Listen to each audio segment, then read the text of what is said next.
Pernah kepikiran gak sih, apa yang sebenarnya bikin sebuah perusahaan besar itu bisa terus terbang tinggi?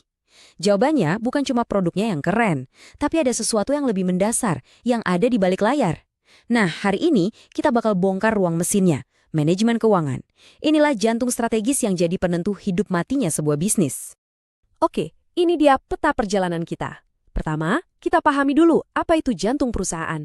Lalu, kita bedah 3 keputusan finansial paling krusial.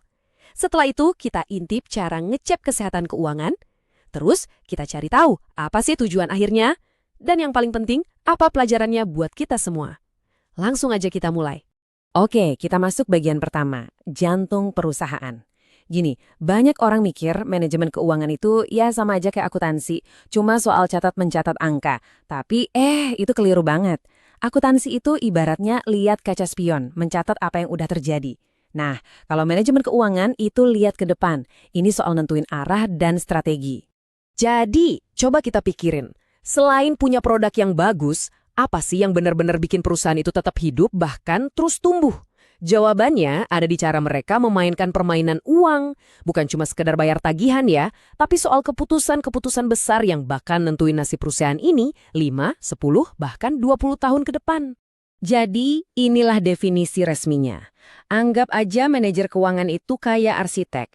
Mereka harus merencanakan bangunannya, cari bahan baku terbaik, yaitu dana, dan mengalokasikannya dengan pas, supaya bisa bangun gedung yang kokoh dan bisa terus bertingkat.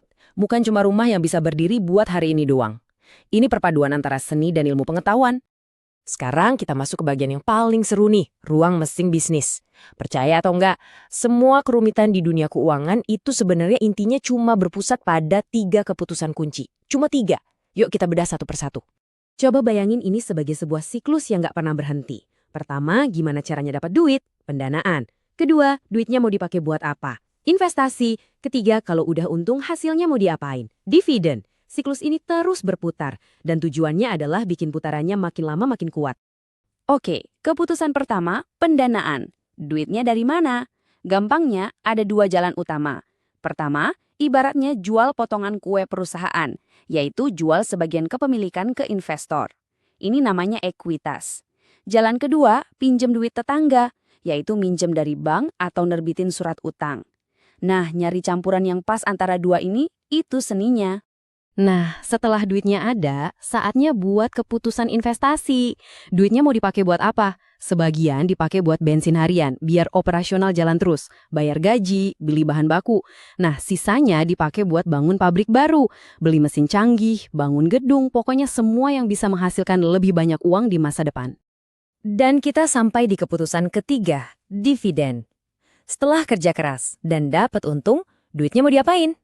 Pilihannya ada 2. 1, ditanam lagi keuntungannya ke dalam perusahaan, biar bisnisnya makin gede. Ini namanya laba ditahan.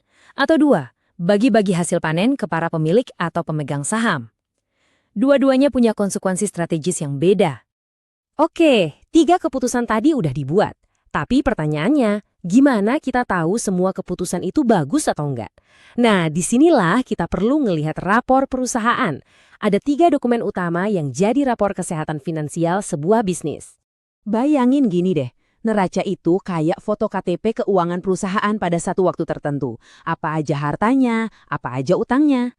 Terus, laporan laba rugi itu kayak video highlight kinerja selama setahun, untung atau rugi. Dan yang terakhir, laporan arus kas. Nah, ini yang paling penting.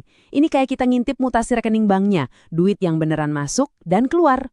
Dan dari ketiga rapor tadi, ada satu pelajaran yang penting banget. Sebuah mantra sakti di dunia keuangan yang seringkali membedakan antara yang sukses dan yang gagal. Bunyinya sederhana banget. Cash is the king, bukan laba. Kenapa sih gitu? Gini deh simpelnya. Perusahaan bisa aja di atas kertas kelihatan untung gede karena banyak penjualan. Tapi kalau pelanggannya bayarnya nanti 3 bulan lagi, hari ini perusahaan itu gak punya duit buat bayar gaji karyawan kan? Laba itu bisa jadi opini, berarti kas itu fakta. Kas itu ibarat oksigen buat perusahaan. Tanpa kas, perusahaan gak bisa napas. Semua ini, keputusan pendanaan, investasi, dividen, ngurusin kas, semuanya ini mengarah ke satu tujuan akhir. Dan tujuan ini bukan sekedar ngejar laba di kuartal ini atau tahun ini. Tujuannya jauh lebih besar dan lebih jangka panjang dari itu. Nah, ini dia bedanya. Fokus cuma buat ngejar laba itu ibarat jadi pelari sprinter. Lari kenceng-kencengnya buat 100 meter, gak peduli resiko cedera atau apa yang terjadi setelah garis finish.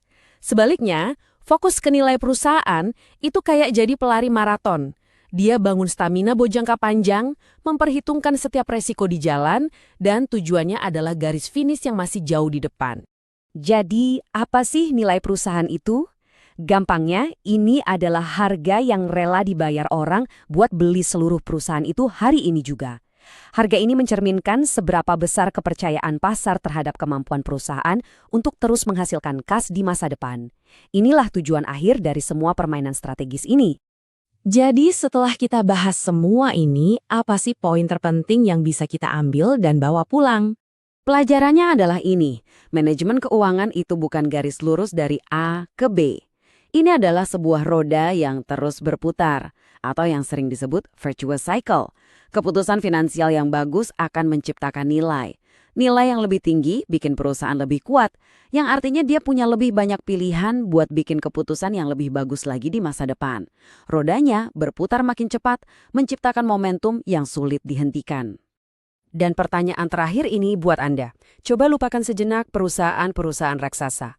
Pikirkan keuangan pribadi Anda. Prinsipnya sama persis. Gimana cara Anda mendapatkan dana, gaji atau pendapatan, gimana Anda menggunakannya, investasi, pendidikan, dan gimana Anda mengelola hasilnya untuk membangun nilai jangka panjang buat diri Anda dan keluarga. Gimana caranya Anda bisa mulai memutar roda strategis ini dalam hidup Anda sendiri.